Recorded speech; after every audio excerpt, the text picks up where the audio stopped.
All right, so we're recording. How many have seen vectors in other classes? Maybe a physics class? Okay. Catherine, Olivia, Eleanor, Nafani, Natalie, many people. Okay, sorry if I didn't say all your names, but clearly many people have. And, you know, the way we denote a vector in this class is we use this notation. We use this notation.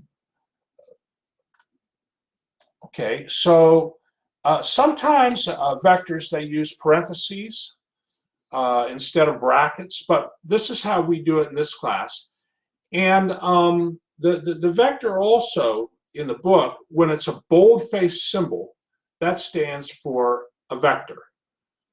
Now these vectors live in R2, okay, vectors in R2. So that means your vectors in two-dimensional space. All right, and you know, I can go down here a little bit and show you a picture, geometric descriptions of two-dimensional space, R2. Okay, here in figure 1, you have vectors as points. Vectors can be treated as points, but you can also draw vectors with arrows. Okay, so there's two ways to think about a vector. Vectors can be thought of in terms of points, and they can be thought of as written in that notation. How many have seen that in their physics class, figure 2, vectors written as arrows? Okay, many of you. And you know, vectors in physics, of course, represent forces or velocities or tensions, because vectors have a direction and they have a length. They have a direction and a length to them, or a magnitude. And so we can model forces with vectors. Okay, and we can model a lot of things with vectors. But the book goes into some detail about things that I think are fairly intuitive.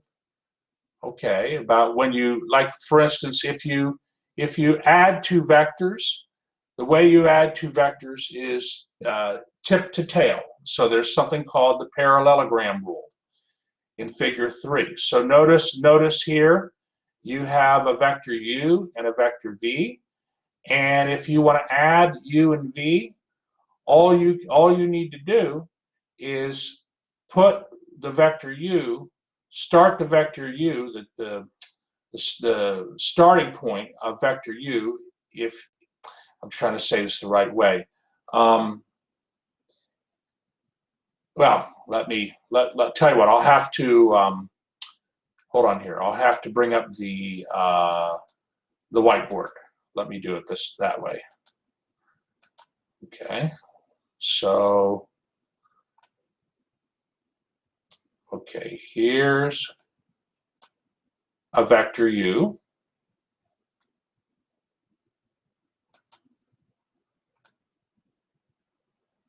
And when we write a vector u, we write it like this, right? There's a vector u. Okay, and maybe I'll write this.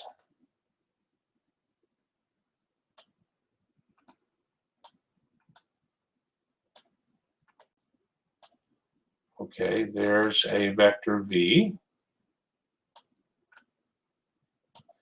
Now I'm gonna put something here.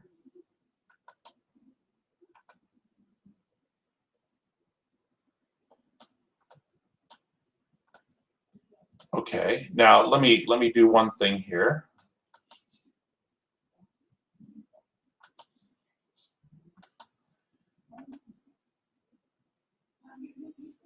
This is two-dimensional space, and let's say this is the origin, or this is the point 0, 0 here.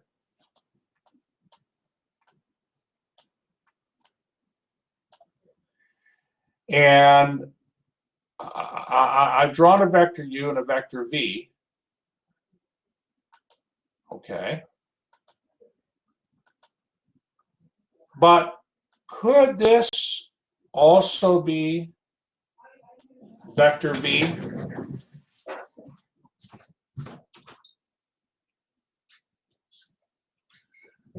Could this also be regarded as, like I've drawn two vectors, two red vectors. Are they both vector v? I mean, are they equivalent vectors?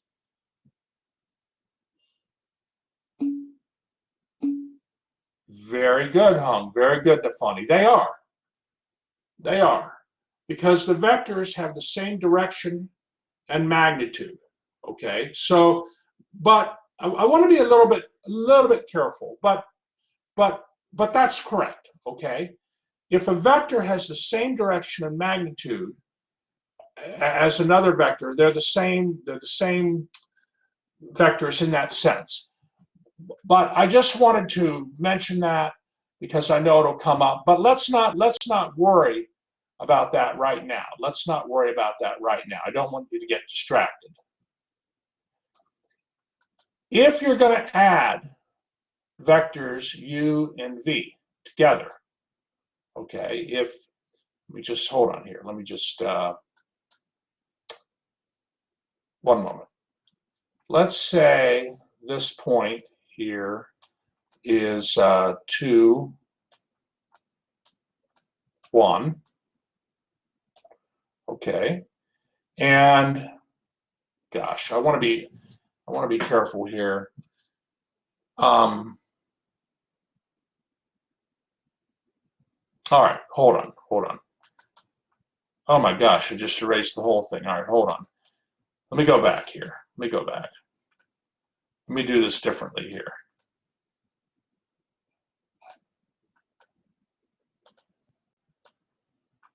Okay, so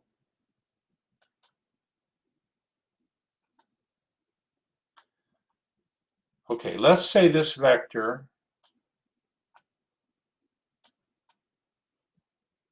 u is 1, 2.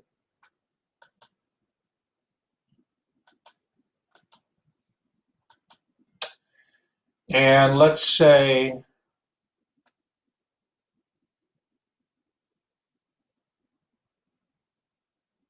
I want to be a little bit careful here.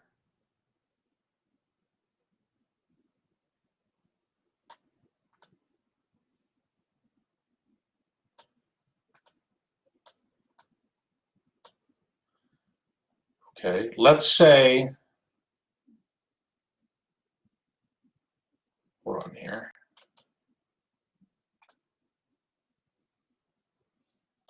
Let's say this vector is 2, 1. Okay. How would you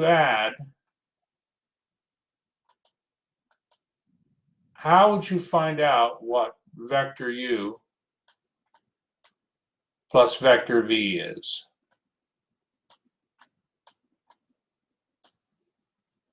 What would u plus v equal? How do you add the two vectors together? Component-wise addition. That's right, Benjamin. So you'd have 1 plus 2 and 2 plus 1. Okay, and that's going to get you the vector 3, 3. Okay, so far so good. Are there any questions so far?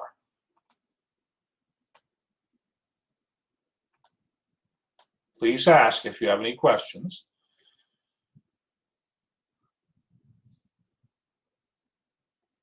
All right, well, we've seen mathematically how to add the two vectors. But let me show you geometrically what that means.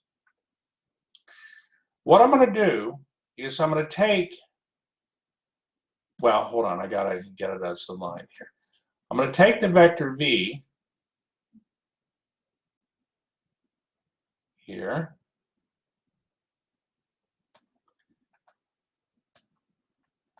and put that there. Okay, so that's vector v. That's vector v also, because vectors are defined by their direction and magnitude. And if I'm going to add u plus v together, okay, u plus v, then you can add them tip to tail. So this here in blue would equal u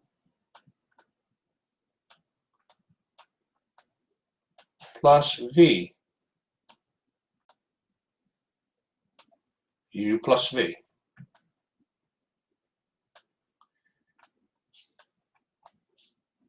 Now, does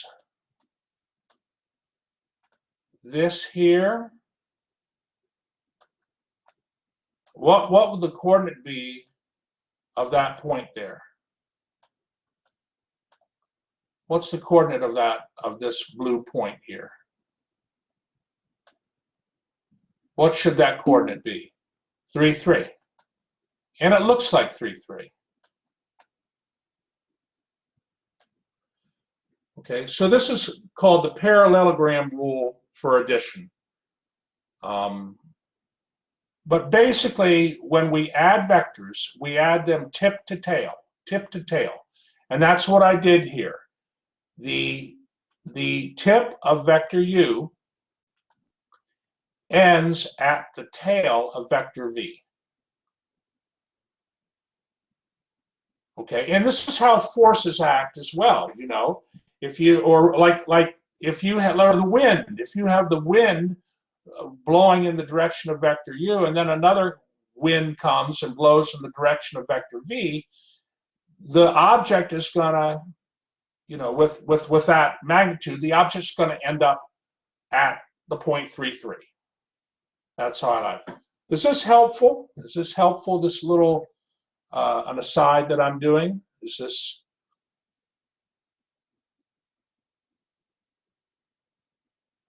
How many find this to be a little bit helpful? Okay, marvelous. Feels good about it.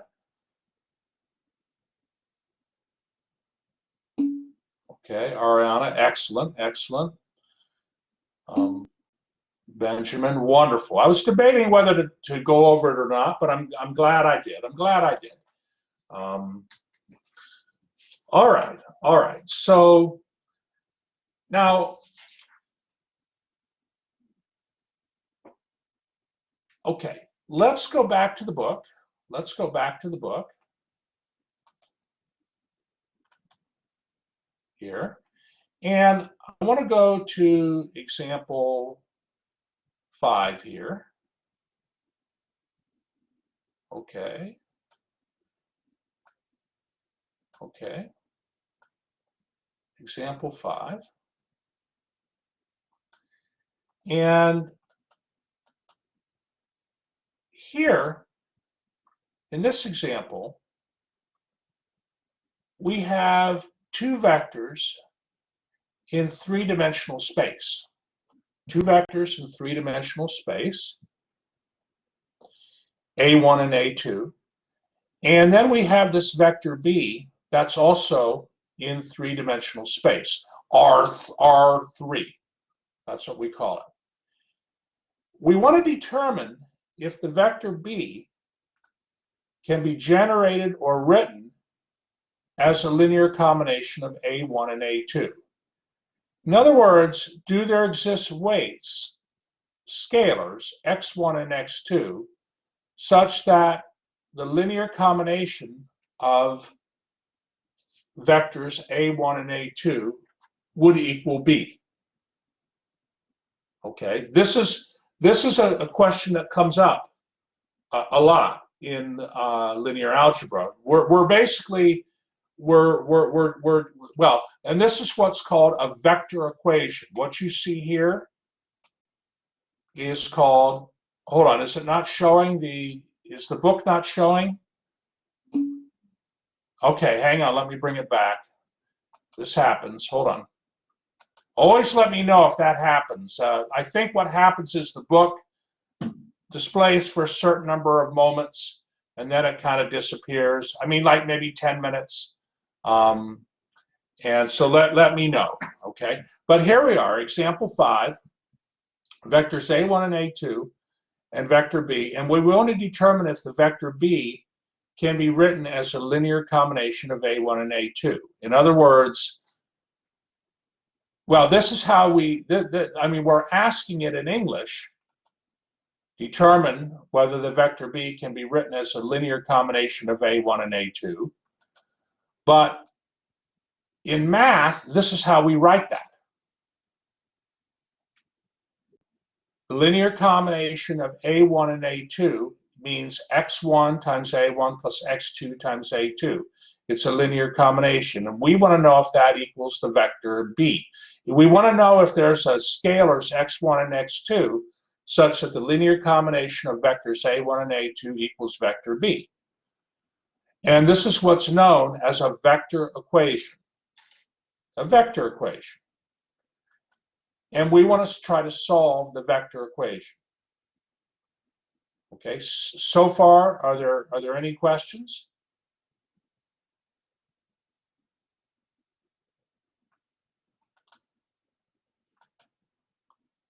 Okay.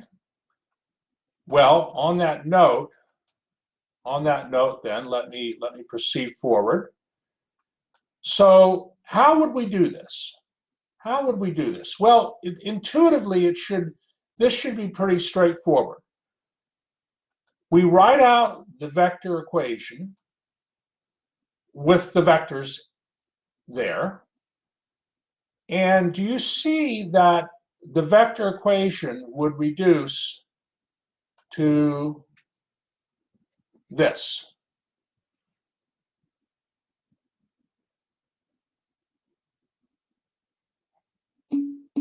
Is that okay? Okay. Very good. We're all right. We're taking it slow.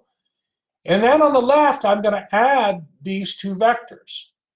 So I have a 3x1 vector, meaning 3 rows and 1 column.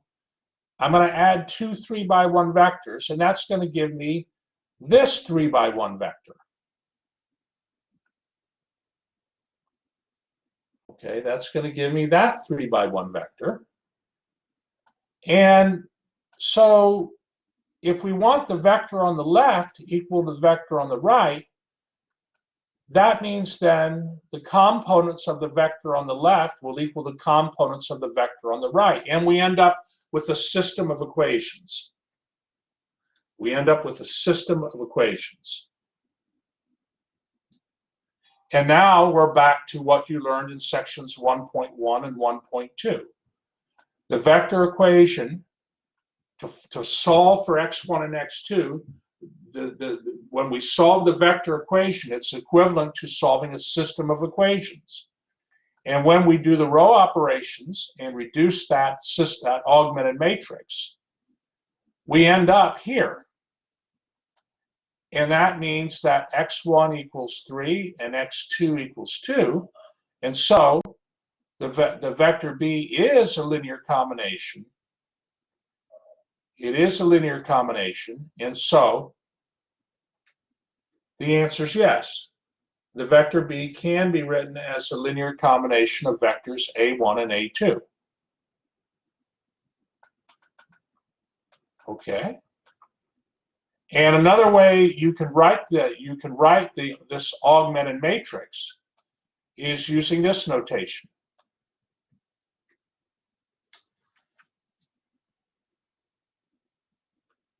Okay. And we say, by the way, that the vector B is in the span of A1 and A2. Because the vector B can be written as a linear combination of vectors A1 and A2, in fact, vector B equals 3 times the vector A1 plus 2 times the vector A2. Because of that, we say the vector B is in the span of A1 and A2. It's in the span of those vectors. The formal definition of span is right here.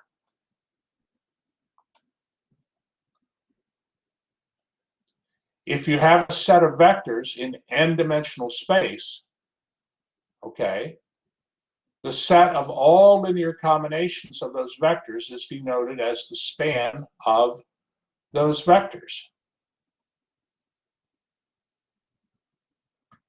Okay, so asking whether a vector B is in asking whether a vector B is in the span of a set of vectors amounts to asking if the vector B can be written as a linear combination of those vectors. Okay, are there any questions on that?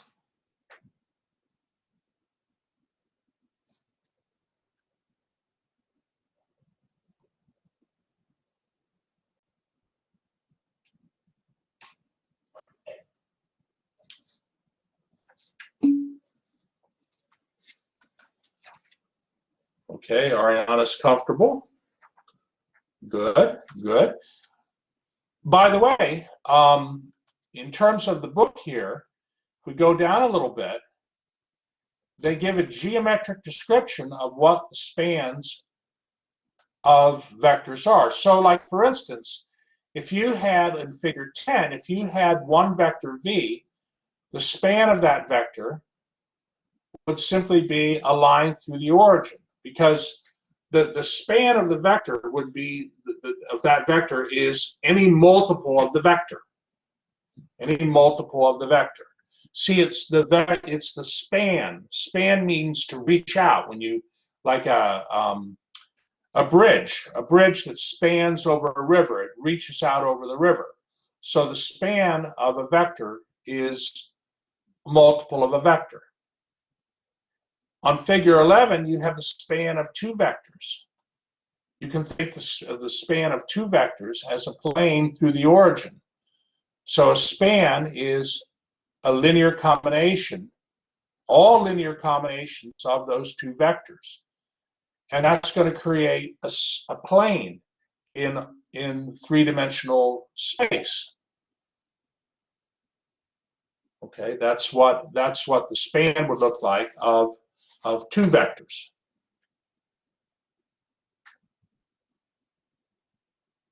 Okay, are there any questions on this?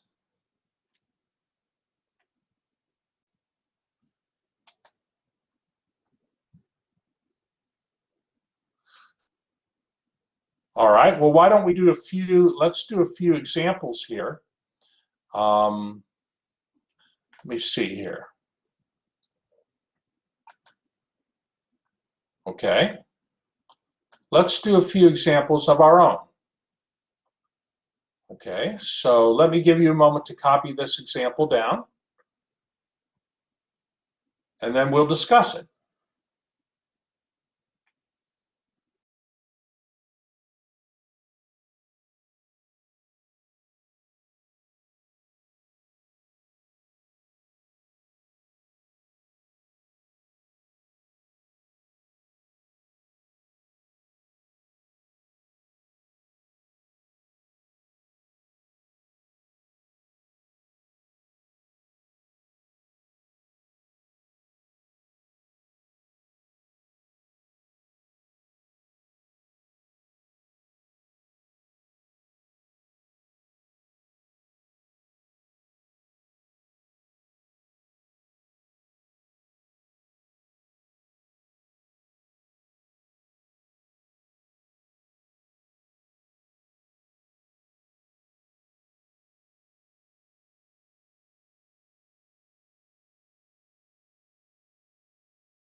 A2. Okay, so in order to answer this, we have to set up an appropriate vector equation. Okay, so to see if the vector B is in the span of A1 and A2, we need to see if the vector B can be written as a linear combination of A1 and A2.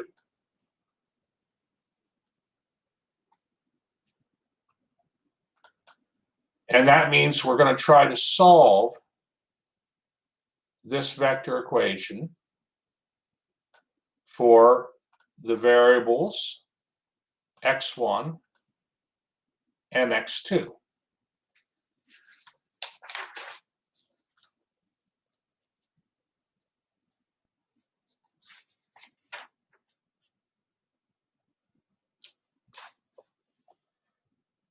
Okay. Let me know, please, if you have any questions. Let me know.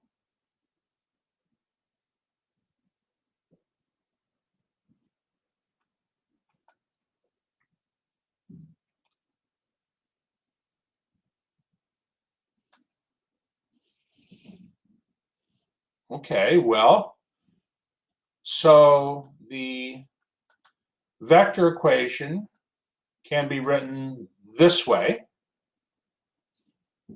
And then these vectors here can be added because they have the same size, same, I should say, rows and same, they're both 2 by 1 vectors. And that's going to get you to this step. And then you just need to solve the system.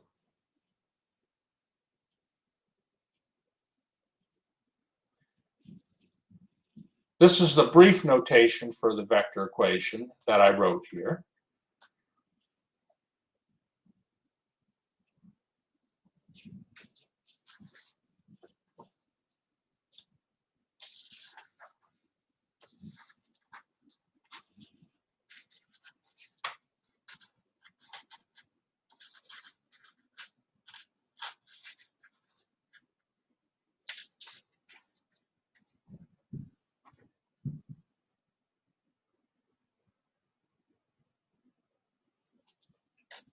Okay, may I move to the next page? Are we good so far?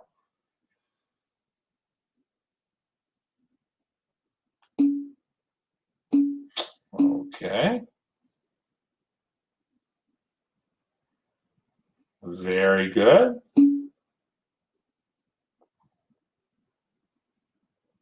Okay, so I want to pace myself. I know you're copying notes. Okay, so we want to solve this system. So of course, we're going to get the augmented matrix for the system and do row operations. So here's the augmented matrix. What did I do here to go from, so this augmented matrix, okay, is then equivalent, that's what the tilde means, is equivalent to this augmented matrix. What row operation was done there? Who can maybe chat it out in their chat line?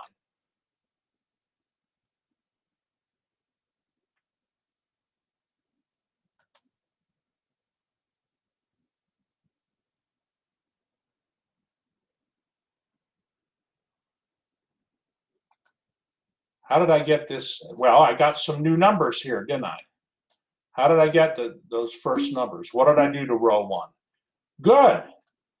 Good, Hung. Good. Let's see here. I'm looking at your good, Andres. Good, Maya. That's right. -1 times row 1. Good, Lewis. Plus row 2.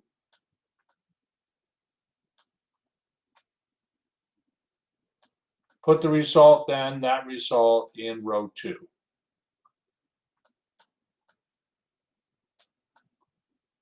Now see, the fact that you worked on your previous homework, this is understandable to you. Okay, now I go to this matrix. Looks like I did something to the second row. What did I do to the second row?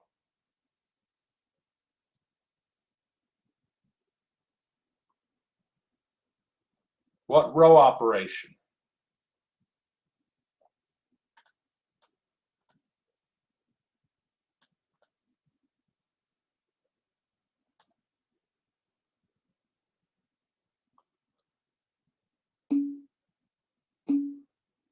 Good, good. I scaled it by -1/2. Good, Elaney.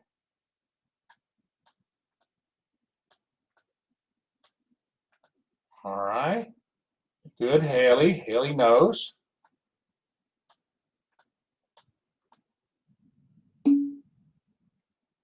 Right. A negative, exactly. Okay. Now, what form is this augmented matrix in? What form is that matrix in there? Is it an echelon form or reduced echelon form? It's in echelon form. To get it in reduced echelon form, well, like you'll notice, of course, that the first column is good, but the second column, you have this leading one here, and you need to have a 0 above that leading one. So what do? This now, the final augmented matrix is finally it's in reduced echelon form. But what did we do to get there? Good. We took row 2, multiplied it by -1, and added it to row 1. Good, Olivia, and put the result in row 1.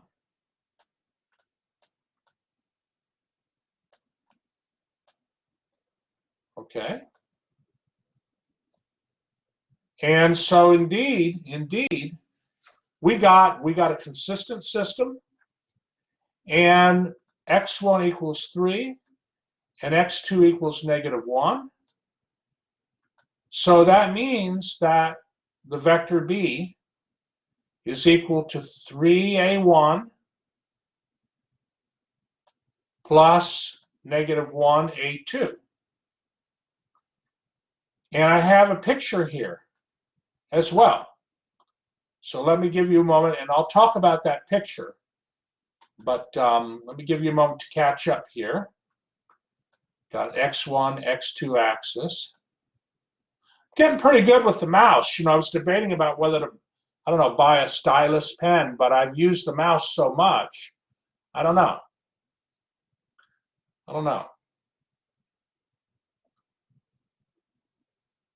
We'll see.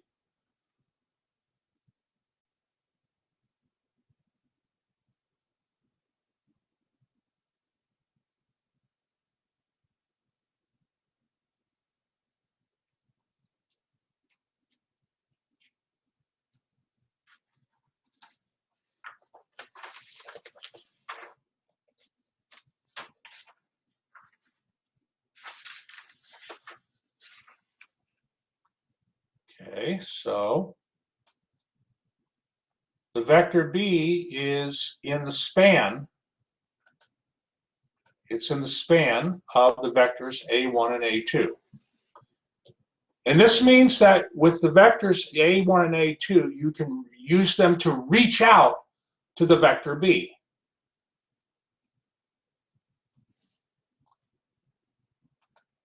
So look at what I'm doing with this picture here. And here again, I used a ruler. I drew the vectors a1 and a2. a1 is equal to 1, 1. So that's vector a1. Maybe I'll put it in red just to. A2 is the vector 1, -1. That's right here. And what is this illustration showing here? I mean, what am I showing here?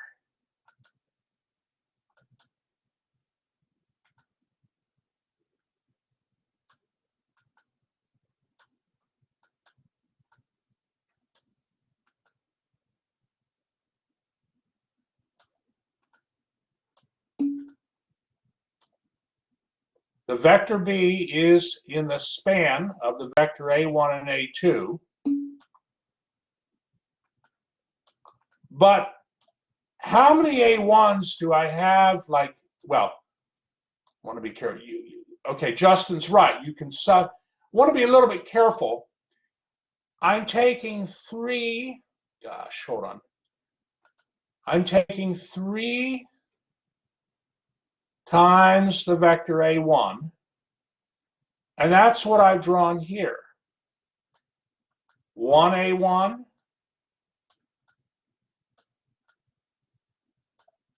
2A1,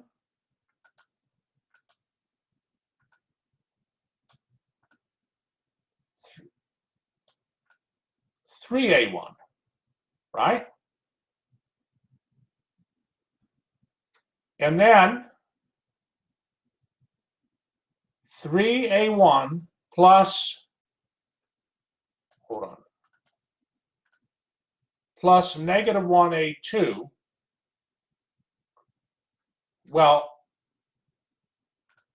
here, let me do one thing here. This might help. This is 3. This is 3A1, right? What I drew there.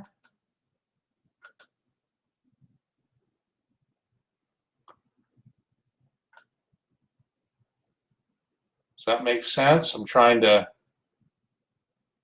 let me put it in red here. Hold on.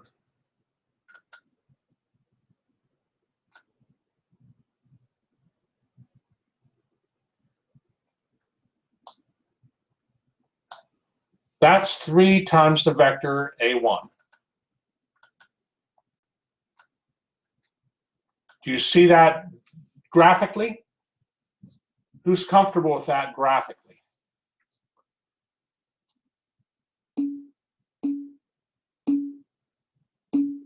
Okay, wonderful, wonderful. All right, well, what's this vector here? What's that vector? Good. Negative A2. Good.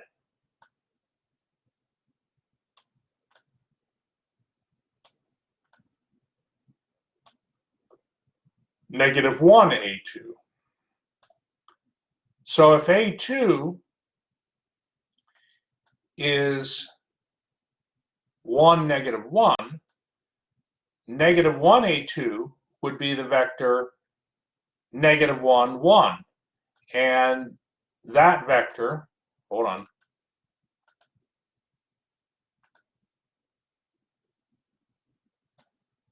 that would be negative A2.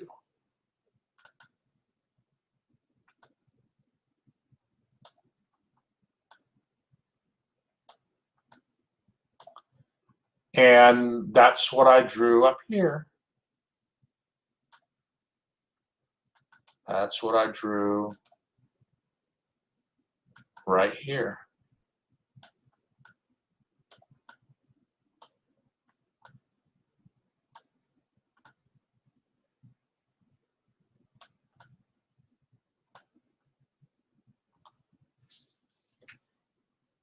Okay, does the drawing help?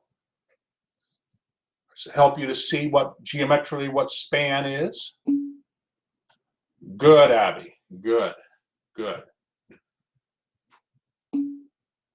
The vector B can indeed be written as a linear combination of the vectors A1 and A2. Thank you, Nafani. Okay, are there any questions on that?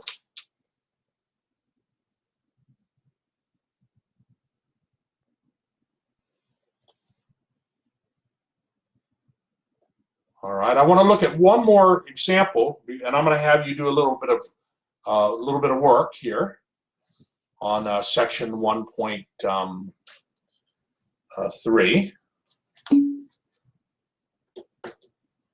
Nafani, would we be asked to do a graphic representation on exams? Put it this way: if I were to, I would make sure to ask you. If I wanted it, I would ask you. It's something you ought to be able to do. Um, but I think in your like the kind of problems you get in my math lab, they'll have pictures and things. There is a problem actually where you do practice this kind of thing in section 1.3. But okay. All right, very good. Are there any other questions?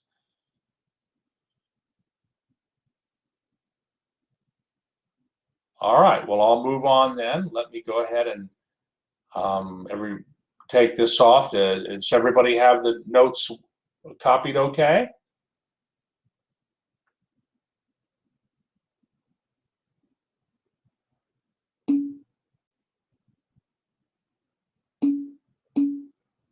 All right, very good, very good. All right, well then let me bring back the book here.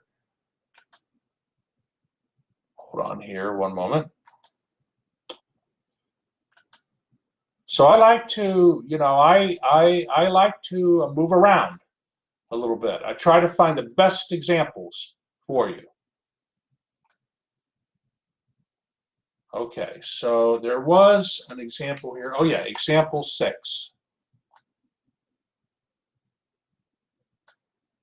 Now here in example 6, doggone it. Hold on. Okay.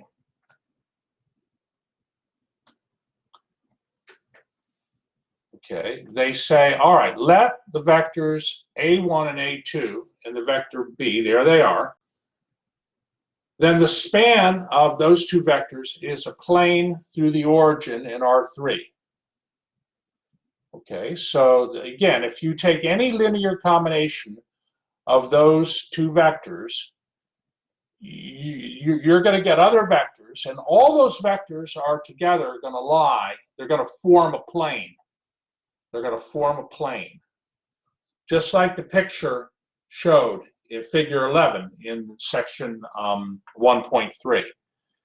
So we want to know if the vector B is in the span of A1 and A2.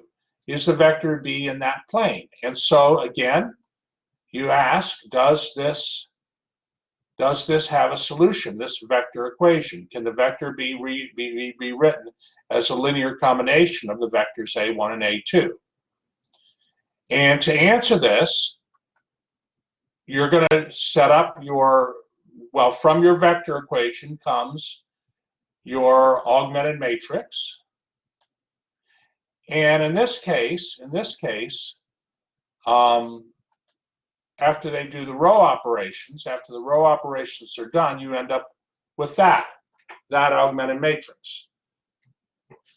The third equation is 0 equals -2.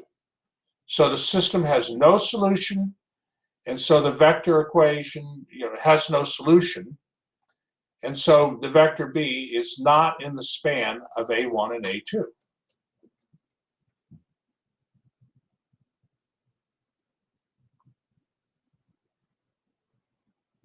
All right, are there any questions on that? I wanted to do one where the vector B would not be in the span of A1 and A2.